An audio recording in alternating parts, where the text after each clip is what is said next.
Tupac Shakur. Tupac Shakur. Tupac Shakur. Tupac Shakur. Tupac. Tupac Amaru Shakur.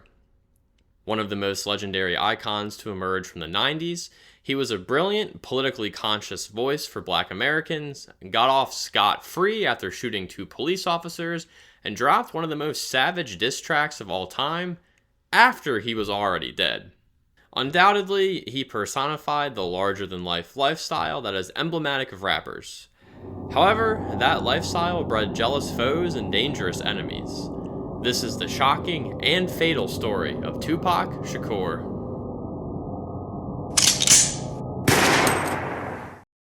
I recently finished reading this newly published biography of Tupac, and I need to share some details from it to properly frame the story. Before even being born, he experienced extreme stress and adversity while developing in his mother's womb.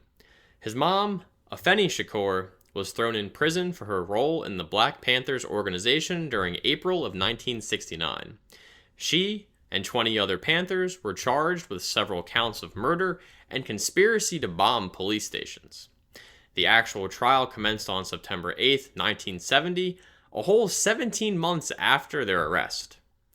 However, for Keffe, she did not spend all 17 months incarcerated because a community-led effort successfully raised $100,000 so she could post bail.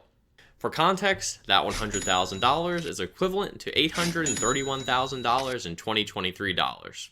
A few of the other Panthers made bail using the same fundraising method. It was during this momentary freedom that Keffe became pregnant with Tupac.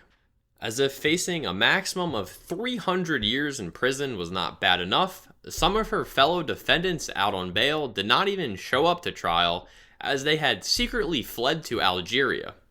This action led the judge to revoke Keffe's bail, and she was forced to carry out her pregnancy behind bars.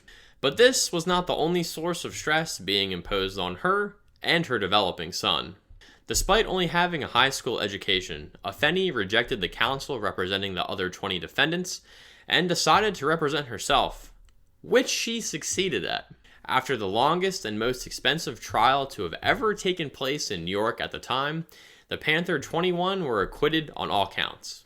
The FBI basically made the whole thing up to harass and discredit the Black Panther organization. Thank you, J. Edgar Hoover. 1 month after the trial concluded, Tupac was born. After all was said and done, Keffe had spent a total of 2 years imprisoned off and on, and these circumstances became pivotal to the molding of Tupac and the formation of his worldview. Needless to say, Keffe was a total badass to be extremely pregnant and represent herself in court against incredibly serious charges at just 23 years old. Tupac's father was hardly in the picture, and their family, which soon grew to include a sister, experienced serious poverty in New York City, often having to move from place to place after not making rent. Keffe became swept up in the crack epidemic that plagued many urban communities, and this exacerbated their circumstances.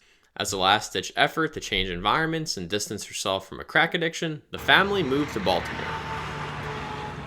which was basically Crack Central Station. Her addiction continued, but Tupac was able to enroll in the prestigious Baltimore School for the Arts, where he excelled. During this time, his family lived in an apartment, and his room was a former patio converted into a bedroom. And when I say converted, there essentially was a piece of plywood separating him from the elements.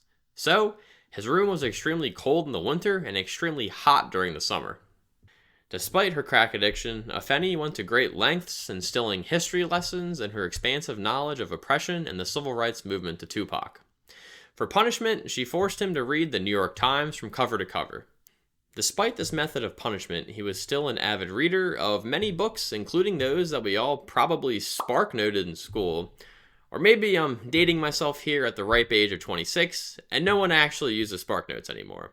But anyways, his favorites included 1984, Brave New World, The Grapes of Wrath, Moby Dick, and The Prince. As a young teenager, Tupac also wrote poetry and rapped for whoever would listen, including those at a local library for a contest they were hosting, where he came in second behind a little girl who read her poem. Eventually, Tupac dropped out of the Baltimore School for the Arts and moved to California to pursue his music career. After struggling to make a name for himself initially, his big break came through with the Digital Underground as they took him on tour with them. He began as a background dancer,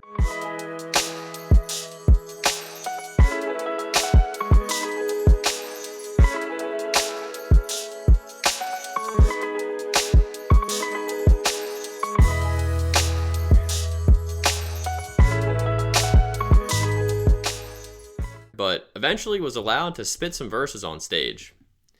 Tupac was always quite eager and hard-headed, so his performances started to focus more time and attention on himself than Digital Underground wanted. So, they kicked him off the tour. Except Tupac refused to leave, so Digital Underground was like, damn, alright, and Tupac finished their international tour. Shortly thereafter, in 1991, he was signed to Interscope, and his first album, Tupacalypse Now, dropped in November, which contains two of my personal favorites. They claim that I'm violent, and I don't give a fuck. Plus, he starred in the film Juice. His second album was released in February of 1993. This one had a militant undertone or overtone, depending on who you ask, and has another personal favorite of mine, and them is my last words, featuring Ice Cube and Ice-T. It also contains the heartfelt classic about women empowerment titled Keep Your Hand Up. And the album features his favorite acronym, Never Ignorant, Getting Goals Accomplished. Education was incredibly important to him despite dropping out of high school. He just valued knowledge in history and politics significantly higher than high school chemistry. Buckle up, because 1993 was a very busy year for the 22-year-old as he starred alongside Janet Jackson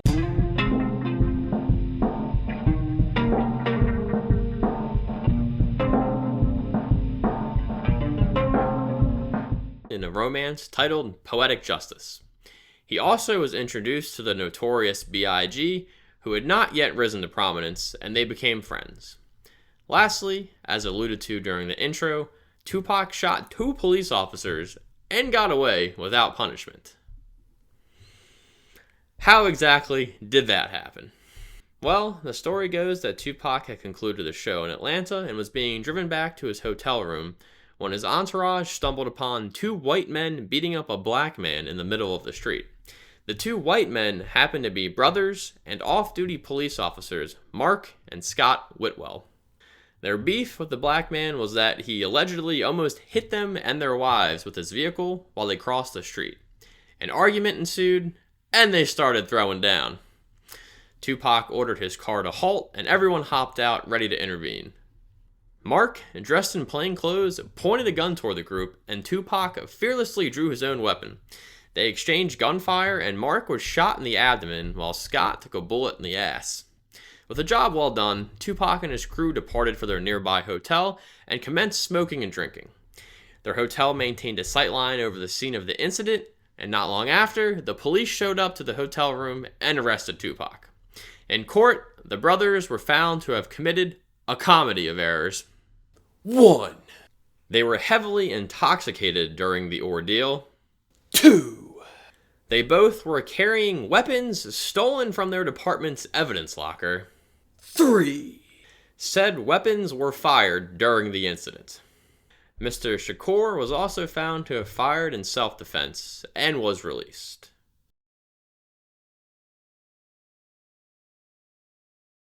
Somehow, 1993 still has not concluded, and Tupac found himself at the center of yet another controversy. He was slated to star in a film titled Menace to Society, but he was replaced and served 15 days in jail after beating up the directors, the Hughes brothers. Alright, we did it. We got through 93. Moving on to 1994, the newly formed friendship with Biggie did not last long after Tupac was involved in another crazy shooting. This time, he was ambushed at Quad Studios in Manhattan, where he was robbed and shot 5 times by masked men after drawing his own weapon.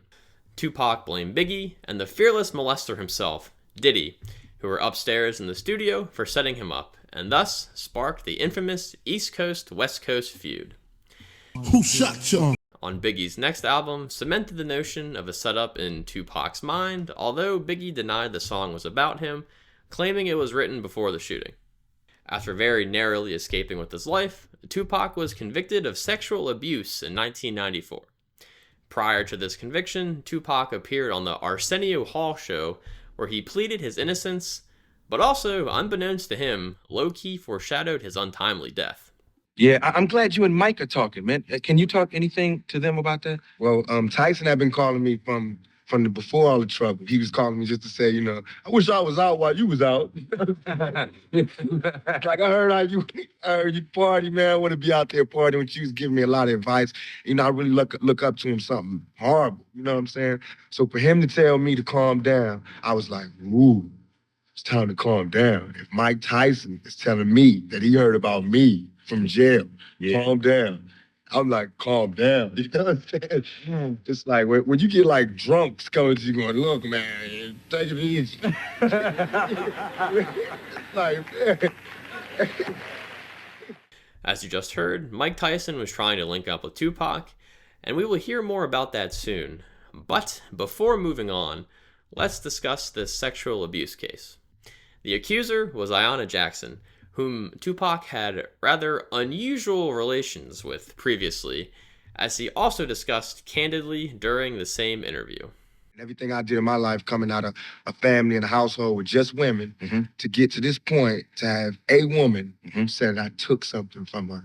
You know what I'm saying? Because I know... Okay, word on the street is that you had a relationship with this woman prior to all this friction. I guess if you could say that's a relationship. I bumped in a club, I seen her in a club, and something happened in the club. I can't say over there, but something that... Okay, let's use a clinical term. Word on the street? Word on the street. Yeah, word on the street that there was oral copulation. Yeah, she performed oral sex on the dance floor.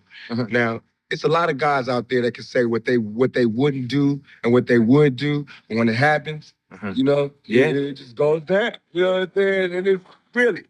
and everybody want to be it's cool, but it happens. Man, things happen, man. It's like when you're in this position and with the lights and the cameras and everything, people do some crazy things. And I do crazy things too, So, but I paid for that. I paid for enjoying that little moment. Okay, but... It's oral on the dance floor. I'm so sorry. In spite of his pleas, Tupac was sent straight to the slammer, during which his third album, It's Just Me Against the World, was released. It debuted at number 1, and after spending 9 months in jail, he was released on bail pending the result of his appeal for the case. How much was his bail? $1.4 million, which is $2.8 million in 2023 dollars. Who paid his bail? Suge Knight from Death Row Records. Why? Why, of course, to sign Tupac to his label. Enter 1995. Tupac was now a part of the West Coast juggernaut that already had Snoop Dogg and Dr. Dre, both of which were featured on his next album. All Eyes on Me. This work was the first ever double-length rap album, and, you guessed it, debuted at number 1. Tupac was already very famous, but this album launched him into serious stardom. He felt like a king, but his throne was about to come crumbling down.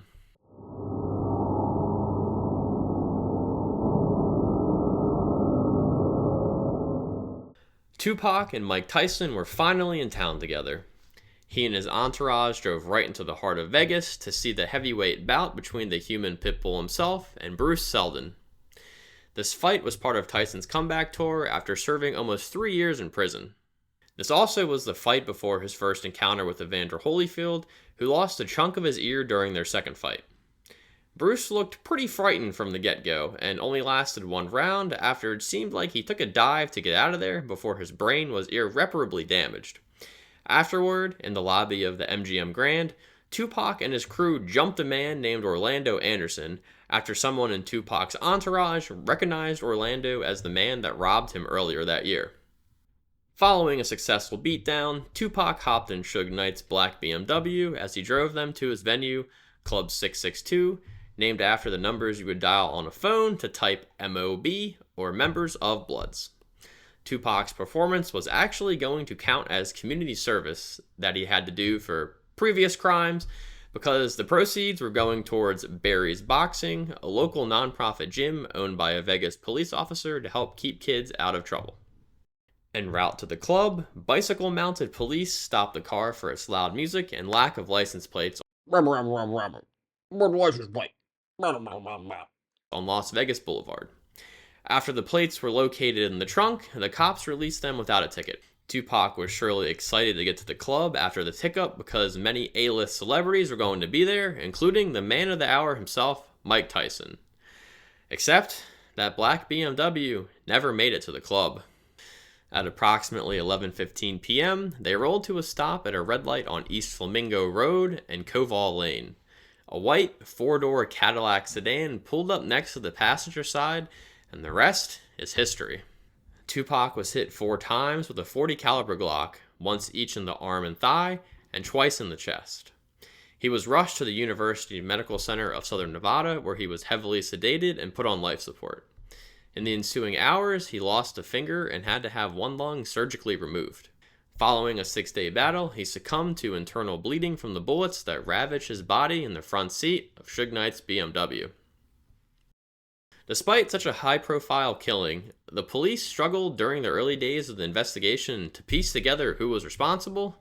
Those days turned to weeks, which turned to years, and next thing you know, not a single arrest was made. For almost 30 years. Suddenly, that all changed on September 29th, 2023, when Duane Keffe D. Davis was nabbed by police while he was out for a stroll. There are many questions to be answered. Who is this fella, and what took so long for him to just now be arrested 27 years later? To answer the first question, we have to return to this good old-fashioned beatdown. We already know that the recipient is Orlando Anderson, but it turns out that Duane Keffe D. Davis is his uncle, and they are both members of the Southside Compton Crips. To answer the second question, well, Duane had a recent history of some pretty shocking public admissions. On February 15th, 2019, the self-confessed Southside Compton Crips gang leader released a memoir where he didn't just spill the beans, he lit the whole Bush's Best factory on fire. Duane wrote that after learning his nephew was jumped, he, the nephew, and some other affiliates drove to Club 662 and waited out back for Tupac to arrive. After waiting for 90 minutes, they decided to head to a liquor store, which is when they happened to pass Tupac heading in the opposite direction. After busting a quick U-turn, they pulled their infamous white Cadillac up alongside Suge Knight's black BMW. These names are so ridiculous considering what happened next, but Bubble Up was the driver, and Keffe D was in the passenger seat, while Baby Lane, aka the guy who got jumped, and Freaky were in the back seat.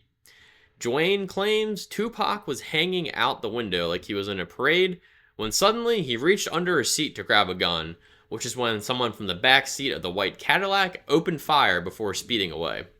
If you thought his public confession stopped here, you would be sorely mistaken. 5 months after his book release, he appeared on Vlad TV to discuss his crimes. And then you hear these girls say, Tupac, Tupac. No, we coming up, what's the name? What's that, Flamingo? Yeah, I think that's Flamingo. We was coming up Flamingo and got to the light. We was going to go drink and smoke some weed, and he happened to be hanging out the window.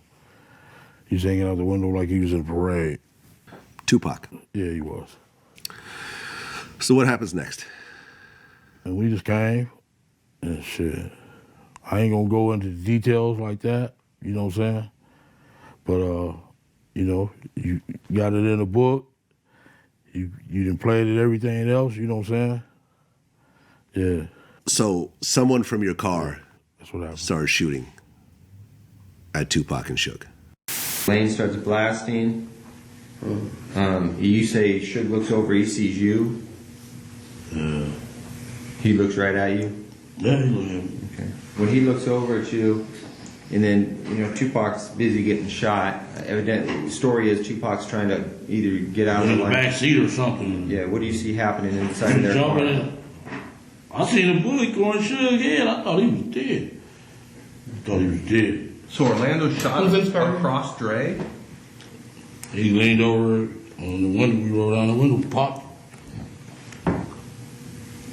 Who was it? They was drove on my side, I was popped them. You know what I'm saying? But they was on the other side. Right. I'm not gonna go into details on that one. Keep the streets on me. As you also just heard, he confessed those details to the police in 2008 in exchange for immunity in a PCP drug ring case. While his confession there to the police cannot legally be used against him, that immunity did not extend to public comments, which is what contributed to his recent arrest. Mr. Davis is being held in jail while his case proceeds, and he is the last surviving member of the white Cadillac crew. His nephew, Orlando Anderson, was killed during a shootout at a Compton car wash in May of 1998. Terrence Bubble Up Brown was gunned down inside Compton's Chief Keef Glow Shop medical marijuana dispensary. That is a sentence I cannot believe is real. The final rider, DeAndre Freaky Smith, died of natural causes in 2004. Well, I think that about does it for this one. I hope you learned something new about Tupac.